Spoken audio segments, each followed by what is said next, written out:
ये क्या कह रहा है? कह रहा है कि बिहार में अगर इसकी सरकार बनी, जन स्वराज की सरकार बनी, तो जितने भी सरकारी स्कूल के बच्चे हैं उन सबको प्राइवेट में पढ़ाएगा और उसका फीस कौन भरेगा? सरकार। तो सरकार जब प्राइवेट स्कूल का फीस भरेगी तो हमारे लिए तो स्कूल सरकारी जैसा हो गया, फ्री हो गया। तो हम अपने बच्चे को कहां पढ़ाएंगे आप बताइए? सरकारी में या प्राइवेट में? सीधी सी बात है कि प्राइवेट में पढ़ाएंगे, क्योंकि वहां पे पढ़ाई अच्छी होती है। तो जब सारे लोग अपने बच्चों को प्राइवेट स्कूल में पढ़ाएंगे तो सरकारी स्कूल तो खाली हो जाएगा, वहां पे कोई पढ़ने नहीं जाएगा। और जब कोई पढ़ने नहीं जाएगा तो सरकार सरकारी शिक्षकों को बैठाकर तनख्वाह देगी? नहीं देगी। अब सरकार की मजबूरी हो जाएगी, एक झटके में बिहार में 71,000 सरकारी स्कूलों में ताला लग जाएगा और ताला लगते ही 6 लाख शिक्षकों की नौकरी चली जाएगी। इतना ही नहीं, जितने भी प्यून चपरासी हैं उन सबकी नौकरी खा जाएगा प्रशांत किशोर। उसके साथ जितनी भी माताएं बहनें हैं वो जो सेविका के रूप में काम करती हैं, खिचड़ी बनाने का काम करती हैं, उन सबकी नौकरी खा जाएगा प्रशांत किशोर। साथ ही 1,15,000 आंगनवाड़ी है, उस सब में ताला लग जाएगा।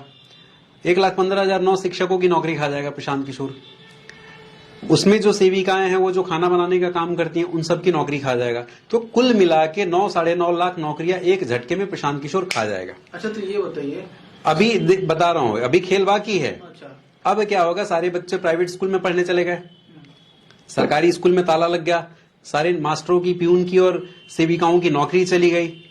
अब क्या होगा? 2-3 साल बाद में सरकार कहेगी कि भाई हमारे पास इतना पैसा नहीं है कि हम आपके बच्चों का फीस भर सकें। आप ऐसा करो कि आप अपने बच्चों का फीस खुद भरो।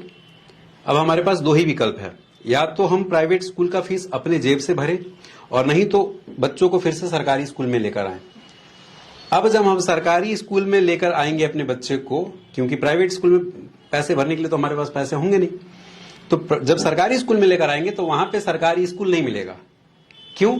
क्योंकि सरकारी स्कूलों को प्रशांत किशोर ऑलरेडी बेच चुका होगा। अब सरकार खाली स्कूल को रखकर करेगी क्या? आचार तो डालेगी नहीं। तो सरकारी स्कूल को, सारा सरकारी स्कूलों को, 71,000 सरकारी स्कूलों को पूंजीपतियों को बेच देगा। और ये सौदा लाखों का नहीं है, करोड़ों का नहीं है, अरबों का नहीं है, ये खरबों का सौदा है। जब ये खरबों का सौदा होगा तो इसमें लाखों करोड़ का घोटाला भी होगा। अब समझ में आया कि प्रशांत किशोर गांव गांव पैदल क्यों घूम रहा है? हमें लगता है अरे प्रशांत किशोर कितना अच्छा है, देखो अपनी नौकरी छोड़ के, अपना काम धाम छोड़ के हमारे बच्चों के लिए गांव गांव पैदल घूम रहा है। मूर्ख नहीं हो जो गांव गांव पैदल घूम रहा है, लाखों करोड़ के घोटाला के लिए पैदल घूम रहा है। अब हम कहां गए? अब ना हम सरकारी स्कूल में अपने बच्चों को पढ़ा सकते हैं क्योंकि सरकारी स्कूल सरकारी रहा नहीं, प्राइवेट में हम फीस भर नहीं सकते। अब हम हो गए धोबी का कुत्ता, न घर का न घाट का। ये है प्रशांत किशोर का एजुकेशन मॉडल।